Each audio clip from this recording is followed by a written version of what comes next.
جی بسم اللہ الرحمن الرحیم علم تر انا ارسلنا الشیاطین علی الکافرین تؤزهم ازا فلا تعجل علیہم انما نعد لهم عدا یوم نحشر المتقین الى الرحمن وفدا ونسوق المجرمین الى جہنم وردا۔ ما قبل کی آیات کے اندر آپ حضرات جو ہے کفار کی جو ہے وہ سزا کے بارے میں جو ہے وہ تفصیل سے پڑھ رہے تھے کہ وہ جو ہے اللہ کے حضور جو ہے وہ جب وہ حاضر ہوں گے تو ان کو جمع کیا جائے گا جہنم کی طرف، اور جب وہ پیش ہوں گے تو وہ اکیلے اکیلے پیش ہوں گے، اور ان لوگوں نے اللہ تعالیٰ کے اوپر جو ہے ایک الزام وہ آگے آ جا رہا ہے، لیکن وہ جو لوگ تھے جن کی پوجا کرتے تھے، جن کی عبادت کیا کرتے تھے، یہ یعنی بتوں کی، تو کل قیامت والے دن اللہ تعالیٰ ان بتوں کو بھی زبان دے دیں گے، اور وہ بت بھی ان کے خلاف کھڑے ہوں گے، اور وہ کہیں گے یا اللہ ہم نے تو کبھی ان کو نہیں کہا تھا کہ وہ یہ جو ہے یہ ہماری عبادت کریں، البتہ یہ مجرم ہیں، وہ کیا نام ہے ان کو سزا دیجیے، اور وہ بت جو ہے وہ بھی ان کے خلاف گواہی دیں گے۔ تو آگے یہی ان کا ابھی حشر جو ہے آگے بیان ہو رہا ہے۔ اللہ تعالیٰ فرما رہے ہیں کہ الم تر انا ارسلنا الشیاطین، کیا وہ دیکھتے نہیں کہ انا ارسلنا، کہ بے شک ہم نے بھیجا ہے، یہ یہاں پر آپ ترجمہ یہ بھی کر سکتے کہ ہم نے چھوڑ دیا ہے الشیاطین، شیاطین کو، علی الکافرین، کافروں پر، تعوذہم عزا، ان کو ابھارنے کے لیے، بطور ابھارنا، یعنی ہم نے شیاطین کو جو ہے ان کے اوپر بھیجا ہے یا ان کے اوپر چھوڑ رکھا ہے کہ وہ ان کو ابھارتے رہتے ہیں، اور وہ ان کو بار بار یہ جذبہ دلاتے رہتے ہیں کہ تم نے جو ہے محمد صلی اللہ علیہ وسلم کی بات نہیں ماننی، تم نے جو ہے کیا نام ہے ڈانس کرنا ہے، گانے گانے ہیں، یہ اپنے یہ جو رسم و رواج کرنے ہیں، تم نے بتوں کی عبادت کرنی ہے، تم نے محمد صلی اللہ علیہ وسلم کو نبی نہیں ماننا، تو انہی باتوں کے اوپر جو ہے وہ ان کو بار بار جو ہے وہ شیاطین جو ہے وہ ان کافروں کو ابھارتے ہیں۔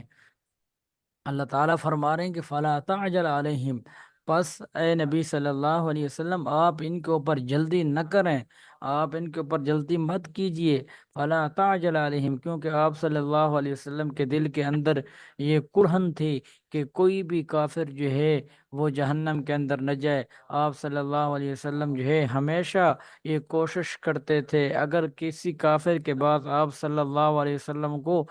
20 مرتبہ بھی دعوت کے لیے جانا پڑتا تو آپ صلی اللہ علیہ وسلم جایا کرتے تھے، اور آپ صلی اللہ علیہ وسلم ان کو دین کی دعوت دیا کرتے تھے، اور کلمہ طیبہ کی دعوت دیا کرتے تھے، لیکن وہ کافر جو ہے وہ کبھی آپ صلی اللہ علیہ وسلم کے اوپر، صحابہ کرام رضی اللہ تعالی عنہم اجمعین کے اوپر جو ہے وہ ہنستے تھے اور ان کا مذاق اڑاتے تھے، اور آپ صلی اللہ علیہ وسلم کی یہ خواہش ہوتی تھی کہ کوئی بھی کافر جو ہے وہ جہنم میں نہیں، تو اس وجہ سے آپ صلی اللہ علیہ وسلم بار بار ان کے پاس جایا کرتے تھے۔ تو اللہ تعالیٰ فرما رہے ہیں کہ فلا تعجل علیہم، آپ جلدی نہ کریں ان کے اوپر، انما نعد لهم عدا، بے شک ہم نے شمار کر رکھا ہے، یا ہم نے شمار کیا ہے، لہم ان کے لیے، عدن شمار کرنا، یعنی ان کا چلنا، ان کا پھرنا، ان کا سانس لینا، ان کا کھانا کھانا، ان کا پانی پینا، اللہ تعالیٰ فرما رہے ہیں کہ یہ سب کا سب ہم جانتے ہیں، اور ہم نے ان کی ایک ایک چیز کو شمار کر رکھا ہے۔ اگر یہ ایمان نہیں لا رہے تو یہ خود ہی اس کے اوپر پچھتائیں گے، اور خود ہی یہ گمراہ اور رسوا ہوں گے۔ البتہ ان کے ایمان نہ لانے سے نہ مسلمانوں کو کوئی فرق پڑے گا، اور نہ ہی آپ اس کی زیادہ فکر کریں۔ اس کے بعد آگے فرمایا کہ اللہ تعالیٰ فرما رہے کہ یوم نحشر المتقین الی الرحمن وفدا، جس دن ہم جمع کریں گے متقین کو الی الرحمن، رحمان کی طرف، وفدن، بطور وفد کے، بطور مہمان کے، مہمان کے، اس وجہ سے کہا گیا یہاں پر وفدن کا ذکر لیا گیا ہے، اور وفدن کا تذکرہ کیا گیا ہے۔ وفد ایسے آنے والوں کے لیے بولا جاتا ہے جو کسی بڑے بادشاہ یا امیر کے پاس اکرام اور اعزاز کے ساتھ جائیں۔ تو اس کو وفد سے تعبیر کیا جاتا ہے۔ بعض حضرات نے روایات کے اندر یہ بات بھی آتی ہے کہ یہ لوگ سواریوں پر سوار ہو کر پہنچیں گے، اور سواری ہر شخص کی وہ ہوگی جس کو وہ دنیا اپنے لیے جس کو وہ دنیا میں اپنے لیے پسند کرتا تھا، یعنی انہی سواریوں کے اوپر جو ہے یہ چل کر جو ہے یہ جائیں گے۔ اور بعض حضرات نے یہ بھی کہا ہے کہ ان کے اعمال صالحہ ان کے مرغوب سواریوں کی صورت اختیار کر لیں گے، یعنی جو ان کے اعمال صالحہ ہوں گے وہ جو ہے وہ ان کی سواری کی صورت اختیار کر کے، اور اسی طرح جو ہے وہ اللہ تعالیٰ سے ملاقات کے لیے جائیں گے، اور اسی طرح جو ہے وہ اللہ تعالیٰ سے ملاقات کریں گے۔ تو وفد اس کو کہا جاتا ہے جو کسی بادشاہ یا امیر کے پاس جو ہے اعزاز و اکرام کے ساتھ جاتا ہے، تو اس کو وفد کہتے ہیں۔ ٹھیک ہو گیا۔ اس کے بعد آگے فرمایا کہ وَنَسُوقُ الْمُجْرِمِينَ إِلَى جَهَنَّمَ وِرْدًا، وَنَسُوقُ الْمُجْرِمِينَ ہم چلائیں گے مجرموں کو، إِلَى جہنم جہنم کی طرف، وردن، وردن کا جو لفظی ترجمہ ہوتا ہے وہ پیاسا، یعنی ہم مجرمین کو، یعنی جو مجرم لوگ ہیں ہم ان کو جہنم کی طرف پیاسے ہونے کی صورت میں، یعنی پیاسا ہو کر چلائیں گے۔ کیا مطلب؟ جب وہ جہنم کی طرف جائیں گے اللہ تعالیٰ فرما رہے ہیں کہ ان کو پیاس لگی ہوگی، اور ایسی پیاس لگی ہوگی کہ ان کو کوئی اس وقت پانی دینے والا بھی نہیں ہوگا، تو ہم اس حالت کے اندر جو ہے ہم ان کو جہنم کی طرف لے کر جائیں گے۔ دوسری بات اس کے اندر یہ آپ سمجھ لیں کہ جنت کے اندر جو جنتی جائیں گے جنت کے اندر، وہ بھی اپنے نیکیاں، اعمال صالحہ کی وجہ سے نہیں جائیں گے، بلکہ اللہ کے فضل کی وجہ سے جائیں گے۔ ایک واقعہ ہے کہ ایک مرتبہ جنت کے اندر جب جنتی جائے گا اور وہ اللہ تعالیٰ اس سے سوال کریں گے کہ تو میرے فضل کے ساتھ، تو اللہ تعالیٰ اس سے کہیں گے تو میرے فضل کے ساتھ جو ہے وہ کیا نام ہے جنت کے اندر جا رہا ہے، تو وہ آدمی آگے سے بول پڑے گا اور وہ یہ کہے گا کہ نہیں، میں آپ کے فضل کے ساتھ تو نہیں جا رہا، بلکہ میں اپنی نیکیوں کی وجہ سے جو ہے وہ کیا نام ہے جنت کے اندر جا رہا ہوں۔ تو اللہ تعالیٰ فرشتوں کو حکم دیں گے کہ اس کو جہنم میں ڈالنا نہیں ہے، بلکہ جہنم کے قریب سے گزار کر لے آؤ۔ تو اس آدمی کو جب کیا نام ہے جہنم کے قریب سے گزارا جائے گا تو اس آدمی کو پیاس لگے گی، تو وہ پانی کا مطالبہ کرے گا۔ فرشتے کہیں گے یہاں پر پانی مفت تو نہیں ملتا، بلکہ اس کی قیمت ادا کرنی پڑتی ہے۔ تو وہ کہے گا اس کی قیمت کیا ہے؟ تو وہ کہیں گے اس کے آدھی زندگی کے تیرے اعمال۔ تو وہ کہے گا میری آدھی زندگی کے اعمال آپ لے لیں، لیکن مجھے ایک گلاس پانی دے دیں۔ تو تھوڑا سا پھر آگے پانی ان کو مل جائے گا، آدھی زندگی کے اعمال جو ہے وہ اس کے ختم ہو جائیں گے، اور تھوڑا سا پھر آگے لے کر جائیں گے تو اس کو پھر پیاس لگے گی، تو پھر وہ آدمی کہے گا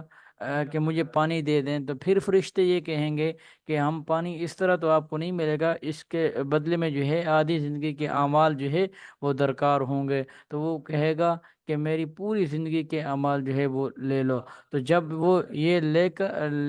لیں گے، تو جب وہ اللہ تعالیٰ کے سامنے دوبارہ پیش ہوگا تو پھر وہ جو ہے رو پڑے گا، اور اللہ تعالیٰ سے کہے گا کہ یا اللہ اپنے فضل کے ساتھ جو ہے وہ مجھے جنت کے اندر داخل کر دیں۔ ٹھیک ہو گیا۔ تو آگے چلتے ہیں۔ آگے یہ کفار کی بات چل رہی تھی کہ لا یملکون الشفاعۃ الا من اتخذ عند الرحمن عہدا، کہ وہ شفاعت کے مالک نہیں ہوں گے مگر وہ من اتخذ عند الرحمن عہدا، کہ مگر جن کو بنا لیا ہے یا رحمان نے، عند الرحمانی رحمان کے پاس عہد وعدہ ہے، یعنی جن کے بارے میں رحمان نے فیصلہ کر لیا ہے، وہ آدمی جو ہے وہ جنت کے اندر جائیں گے۔ اس کے علاوہ جو ہے، یعنی اس سے مراد یہ بھی ہے کہ انبیاء صلحاء نیک لوگ جو ہیں اللہ تعالیٰ نے ان کے ساتھ تو جنت کا وعدہ کر دیا ہے کہ وہ جنت کی، جیسے صحابہ کرام رضی اللہ تعالی عنہم اجمعین کے بارے میں اللہ تعالیٰ نے قرآن مجید میں فرما دیا رضی اللہ عنہم ورضوا عنہ اولئک هم الراشدون اولئک هم الفائزون۔ اسی طرح السابقون الاولون، تو یہ کئی مقامات پر اللہ تعالیٰ نے صحابہ کرام رضی اللہ تعالیٰ عنہم اجمعین سے دنیا کے اندر رضات کا اعلان کر دیا، تو یہ لوگ تو جنت کے اندر جائیں گے جائیں۔ تو اس کے علاوہ جو عام لوگ ہیں تو کوئی بھی کیا نام ہے جنت کے اندر نہیں جا سکتا مگر جس کے لیے اللہ تعالیٰ فیصلہ کریں۔ اب یہاں پر یہ جو عہدہ کا لفظ آیا ہے،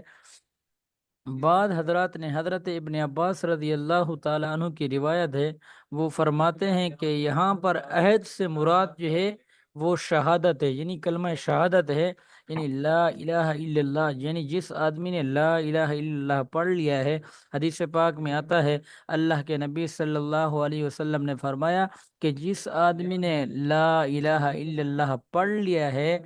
داخل الجنہ، وہ جنت کے اندر داخل ہوگا۔ تو حضرت ابن عباس رضی اللہ تعالیٰ عنہ فرماتے ہیں کہ یہاں پر عہدن سے مراد یعنی وعدہ، یعنی عہد سے مراد جو ہے وہ کلمہ شہادت ہے۔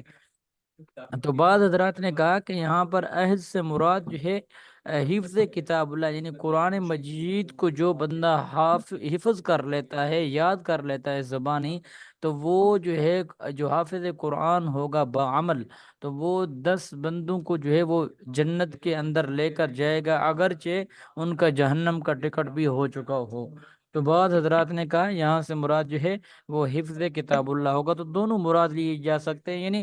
یا تو حافظ قرآن جو ہے وہ شفاعت کرے گا، یا شفاعت جو ہے وہ اس آدمی کی ہوگی، یعنی اگرچہ وہ گناہ گار ہے لیکن مسلمان ہے، اس نے کلمہ پڑھا ہے، تو اس کی شفاعت جو ہے وہ ہو جائے گی، اور وہ جو ہے وہ جنت کے اندر جو ہے وہ چلا جائے گا۔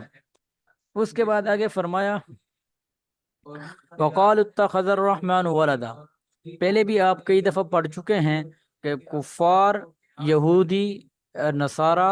اور یہ مشرکین مکہ، یہ اللہ تعالیٰ کے لیے اولاد کو یعنی یہ کہتے تھے، جس طرح عیسائی یہ کہتے تھے کہ حضرت عیسیٰ علیہ السلام اللہ کے بیٹے ہیں۔ یہودیوں نے یہ کہا تھا وقالت الیہود عزیر ابن اللہ، کہ عزیر علیہ السلام جو ہے وہ اللہ کے بیٹے ہیں۔ اسی طرح یہ مشرکین مکہ کا بھی کیا نام ہے یہ فاسد اور یہ عقیدہ تھا کہ اللہ تعالیٰ نے اپنے لیے بیٹیاں بنائی ہوئی ہیں۔ 25ویں پارے میں غالباً ایک آیت میں آتا ہے کہ وہ یہ کہتے تھے اللہ تعالیٰ کے لیے بیٹیاں ہیں، امیت خدا عند الرحمن، اس طرح کا کوئی لفظ آتا ہے کہ جس میں وہ اللہ تعالیٰ کے لیے بیٹیاں کا جو ہے وہ ثبوت کرتے ہیں، یعنی کہتے ہیں کہ اللہ تعالیٰ نے اپنے لیے بیٹیاں بنا رکھی ہیں۔ تو یہ اللہ تعالیٰ کے لیے اولاد کو ثابت کرتے تھے کہ اللہ تعالیٰ جو ہے وہ اکیلا نہیں ہے، اس کی کوئی نہ کوئی اولاد بھی ہے۔ تو یہاں پر انہوں نے یہ ایک الزام لگایا اللہ تعالیٰ کے اوپر، وہ یہ کہتے تھے وقالو، وہ کہتے تھے اتخذ الرحمن ولدا، کہ رحمان نے بنا رکھی ہے اولاد، یعنی رحمان کے لیے اولاد ہے، یا رحمان نے اپنے لیے اولاد بنا رکھی ہے۔ تو اب اللہ تعالیٰ فرما رہے ہیں لقد جئتہم، البتہ تحقیق تم آئے ہو، شیئن ادّا، ایک بھاری بات کے ساتھ، یعنی ایک بھاری چیز کے ساتھ، یعنی یہ جو تم نے بات کی ہے یہ تم نے کوئی عام سا الزام نہیں لگا، بہت بڑا تم نے اللہ تعالیٰ کے اوپر جو ہے وہ الزام لگایا ہے۔ تو یہ ایسا الزام ہے کہ تکاد السماوات یتفطرن منہ، کہ ابھی کیا نام ہے اس الزام کی وجہ سے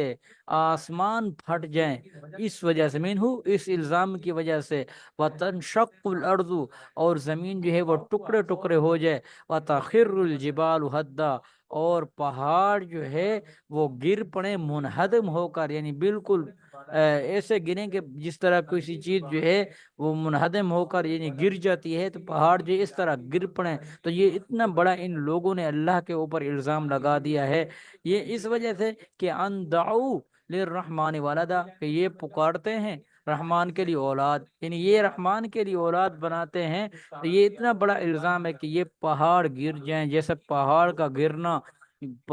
پہاڑوں کا گرنا یہ بہت مشکل ہے، زمین کا ٹکڑے ٹکڑے ہو جانا یہ مشکل ہے، تو آسمانوں کا پھٹ جانا یہ بھی مشکل ہے۔ تو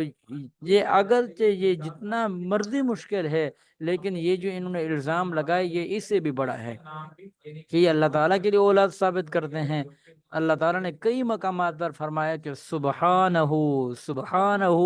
اللہ تعالیٰ اس سے پاک ہے۔ اللہ تعالیٰ کی کوئی اولاد نہیں ہے۔ قل هو اللہ احد اللہ الصمد، کہہ دیجئے اللہ ایک ہے، اللہ بے نیاز ہے، لم یلد ولم یولد، نہ اس کی کوئی اولاد ہے نہ وہ کسی کی اولاد ہے، یعنی نہ اس نے کسی کو جنا ہے نہ اس کو کسی نے جنا ہے، ولم یکن لہ کفوا احد، اور اس کا نہ کوئی ہمسر ہے اور نہ ہی کوئی شریک ہے۔ تو اللہ تعالیٰ جو ہے وہ پاک ہے، کوئی بھی نہیں ہے دنیا کے اندر، جتنے بھی لوگ ہیں وہ اللہ تعالیٰ کے بندے ہیں، اللہ تعالیٰ کی مخلوق ہے، نہ یہ کہ اللہ تعالیٰ کے ساتھ جو ہے وہ شراکت کے اندر ان کو شمار کیا جاتا ہے۔ آگے وما ينبغي للرحمن، اور اللہ تعالیٰ یہاں سے فرما رہے کہ اور مناسب نہیں ہے رحمان کے لیے، اللہ تعالیٰ کے لیے، کہ ان يتخذ ولد، یہ کہ وہ بنائے اپنے لیے اولاد، ان کل من فی السماوات والارض، کہ آسمانوں اور زمینوں کے اندر جتنے بھی لوگ ہیں، ان کلو، کہ کوئی بھی ایسا نہیں ہے، آسمانوں اور زمینوں کے اندر کوئی بھی ایسا نہیں ہے کہ الا آت الرحمن عبدا، مگر یہ کہ وہ رحمان کے پاس آئے بندہ بن کر، یعنی مطلب جب رحمان کے پاس وہ آئے گا تو وہ کوئی مالک یا کوئی وہ شریک جو ہے رحمان کا بن کر نہیں آئے گا، بلکہ جب وہ رحمان کے پاس آئے گا تو رحمان کا بندہ بن کر آئے گا، نہ یہ کہ رحمان کا کوئی بیٹا ہوگا، نہ یہ کہ رحمان کی کوئی بیوی ہوگی، جس طرح یہ عیسائی جو ہے حضرت مریم علیہ السلام کے جو ہے الزام لگاتے تھے کہ نعوذ باللہ یہ جو ہے ان کی بیوی ہے، طرح طرح کے الزام لگاتے تھے۔ ٹھیک ہو گیا؟ تو اس آیت کے اندر اللہ تعالیٰ نے وعدے فرما دیے کہ رحمان کے پاس جو بھی آئے گا وہ بندہ، یعنی مخلوق ہو کر رحمان کے پاس آئے گا، یعنی وہ اللہ تعالیٰ کا بندہ ہوگا، نہ یہ کہ اللہ تعالیٰ کا کوئی شریک۔ آگے فرما رہے ہیں کہ لقد احصاہم وعدہم عدا، البتہ تحقیق ہم نے شمار کر رکھا ہے، وعدہم عدا، ان کا جو ہے شمار کرنا، ان کو شمار کیا ہے، ان کا شمار کرنا۔ اس کا کیا مطلب ہے؟ اس کا مطلب یہ ہے کہ اللہ تعالیٰ نے ان کا کھانا پینا ہر چیز اللہ تعالیٰ کے قبضے قدرت میں ہے، ان کا سانس لینا، ان کا چلنا، ان کا پھرنا، ان کا دل کے اندر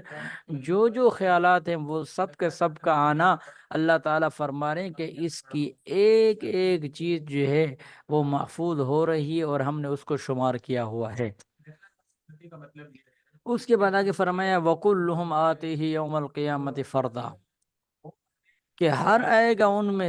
میں سے ہر ایک جو ہے آئے گا قیامت کے دن فردن، اکیلا اکیلا، کلہم یوم القیامت، یعنی ان تمام لوگوں میں سے سب کے جو سب ہیں، جن کے رشتہ دار ہیں، جن کے والدین ہیں، کوئی یہ سمجھتا ہے کہ میں اپنے وزیروں کے ساتھ جو ہے پیش ہو جاؤں گا، یا میں جو ہے کیا نام ہے اپنے رشتہ داروں کے ساتھ اللہ تعالیٰ کے سامنے پیش ہو جاؤں گا، تو اللہ تعالیٰ سے یا ہم چھپ جائیں گے، کچھ بھی کر لیں گے، لیکن اللہ تعالیٰ فرما رہے ہیں کہ کل قیامت کا دن ہوگا، ہر ایک آدمی جو ہے وہ اکیلا اکیلا جو ہے وہ اللہ تعالیٰ کی طرف آئے گا۔ ان الذین آمنوا وعملوا الصالحات، بے شک وہ لوگ جو ایمان لے کر آئے ہیں اور نیک اعمال کیے ہیں، سیجعل لهم الرحمن ودا، ان قریب بنا لیا ہے اللہ تعالیٰ نے ان کے لیے، یعنی رحمان نے ان کے لیے بنا لیا محبت، یعنی اللہ تعالیٰ جو ہے وہ ان سے محبت کرتا ہے جو نیک اعمال کرتے ہیں اور ایمان لے کر آئے ہیں۔ ایک روایت میں ملتا ہے کہ اللہ تعالیٰ حضرت جبرائیل، جب اللہ تعالیٰ کسی آدمی سے محبت کرنا چاہتے ہیں تو وہ جبرائیل علیہ السلام سے کہتے ہیں کہ میں اس آدمی سے محبت کرتا ہوں، تو بھی اس آدمی سے محبت کر، اور یہ حکم دیتے ہیں کہ تو آسمان والوں کے اندر یہ اعلان کر دے کہ سارے کے سارے جو ہے وہ اس سے محبت کریں، اور جب آسمان کے اندر جو ہے اس آدمی سے محبت شروع ہو جاتی ہے تو پھر زمین والوں کے دل کے اندر خود بخود اللہ تعالیٰ جو ہے اس آدمی کی محبت ڈال دیتا ہے، اور زمین والے خود بخود جو ہے وہ اس سے محبت کرنا شروع کر دیتے ہیں۔ جیسے حضرت ابراہیم علیہ السلام نے جب اپنی بیوی اور اپنے بیٹے کو چھوڑا ویران جنگل کے اندر، تو اس وقت کیا نام ہے اس علاقے کے لیے، اس بستی کے لیے اور اپنی اہل و عیال کے لیے دعا کی کہ یا اللہ تو ہی ان کا مددگار رہنا، ان کا کوئی اور مددگار نہیں ہے۔ تو آج دیکھ لیں وہ بستی مکہ تھی، اور اس بستی کی محبت جو ہے اللہ نے ہر مسلمان کے دل کے اندر ڈالی ہوئی ہے۔ فرشتے بھی اس کا صبح کو آتے ہیں، طواف کر کے چلے جاتے ہیں، شام کو اور فرشتے آتے ہیں، صبح کو اور فرشتے آتے ہیں۔ تو دیکھیں فرشتوں کے اندر بھی اس جگہ کی محبت ہے، اور ہر مسلمان کے دل کے اندر کعبہ بیت اللہ کی محبت ہے۔ آگے فرمایا فَإِنَّمَا يَسَّرْنَاهُ بِلِسَانِكَ لِتُبَشِّرَ بِهِ الْمُتَّقِينَ وَتُنذِرَ بِهِ قَوْمًا لُدًّا۔ فَإِنَّمَا يَسَّرْنَاهُ، بے شک ہم نے آسان کر دیا ہے یا آسان کر لیا ہے اس کو، یہ بلسانی کا تیری زبان کے ساتھ، یعنی اس سے مراد یہ قرآن مجید، یعنی قرآن مجید کو ہم نے تیری زبان کے ساتھ، تیری زبان کے اوپر جو ہے وہ آسان کر دیا ہے، نہیں تو بشرت، تاکہ آپ خوشخبری دیں اس قرآن مجید کے ذریعے المتقین، متقین کو یعنی پرہیزگاروں کو، وتنذرا، اور آپ ڈرائیں اس قرآن مجید سے، بھی اس قرآن مجید سے قومن، ایسی قوم کو، لدن، لدن کا مطلب ہوتا ہے کہ جو ٹال مٹول کرنے والی ہوتی ہے، یا